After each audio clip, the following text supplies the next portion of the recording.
Some people are speculating that the recent buoyancy of Bitcoin and crypto prices has to do with major financial institutions filing for Bitcoin ETFs. And so we can add another name to that list, Fidelity refiling for a Bitcoin ETF.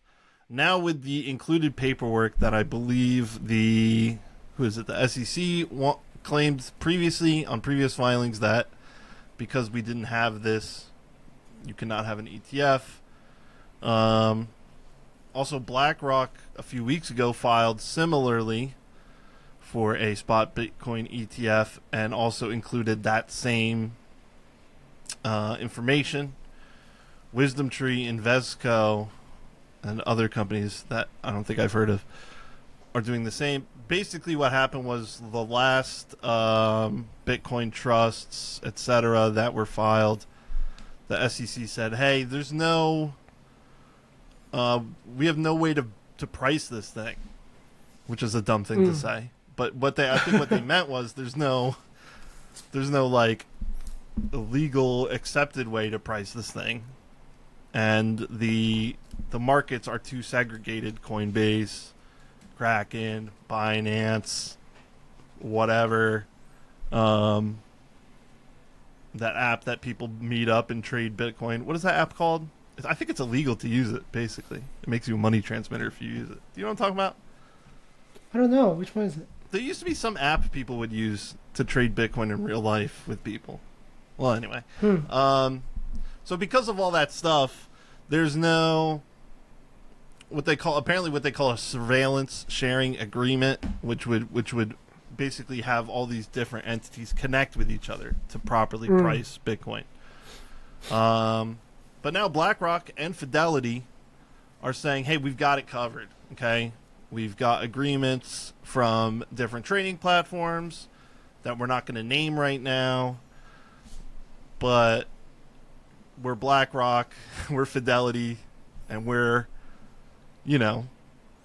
traditional finance companies. And so you could trust us. And also, the people who work at the SEC are going to work at BlackRock next year. The people who work at BlackRock are going to work at the SEC next year. So it's all good, right? I mean, we're all in this together. We're BlackRock, we're Fidelity, you're the SEC. Oh, yeah. Let's do this. And so, I mean, that is pretty bullish, to be honest. Yeah. Remember when those Facebook idiots, the Winklevosses, were trying to do the Bitcoin ETF? Yeah. It's like, you don't have the right pedigree. Like, you can't just do it by yourself. You need some like bullshit people to do it. Like BlackRock or Fidelity. So pretty bullish in my opinion. It's I think this is very bullish. Personally. And it ties in with all of the psyops and lawsuits that the SEC is doing, suing Coinbase, suing Binance. Right. Probably what they really want to do is, hey, BlackRock is where you buy Bitcoin, not Coinbase. Yeah. And also, you never get to own it. What was that? It's perfect timing. It's perfect timing. Yeah. Yeah. And it's a perfect way for them to never let you have your own Bitcoin. Right? Yeah.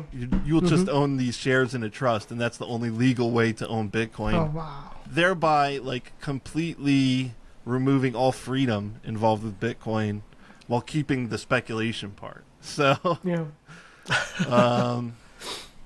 so yeah, it really is perfect.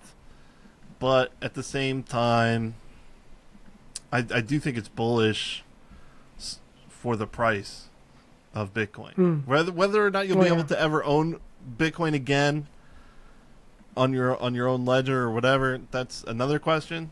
I think that's their goal, is to remove that ability. But as far as the price goes, I think it's a good thing. Right. Wonder how long it would take for them to actually get approval, and will it coincide with the halvening?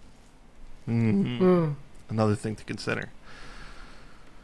So yeah, keep an eye out for Fidelity, BlackRock, Wisdom Tree, and IVZ.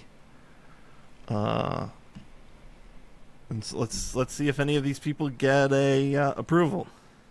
CoinShares chief product officer, I don't even know what CoinShares is, but they said that they think there's a 10% chance of BlackRock's application getting approved, and the SEC would like to see the majority of Bitcoin trading being done in the U.S. I don't know where he came up with that, but I guess that makes sense. So, yeah, would you buy shares in this? I don't know. I don't really know. Yeah. Would you? Due to personal circumstances, I don't think I would with the whole Yeah. Japan thing. Yeah. I think that makes it That's difficult. But That's true. if I was in the U.S., I think it's probably good. At Oh, least yeah. you could diversify a bit and buy some of it. Yeah. Yeah.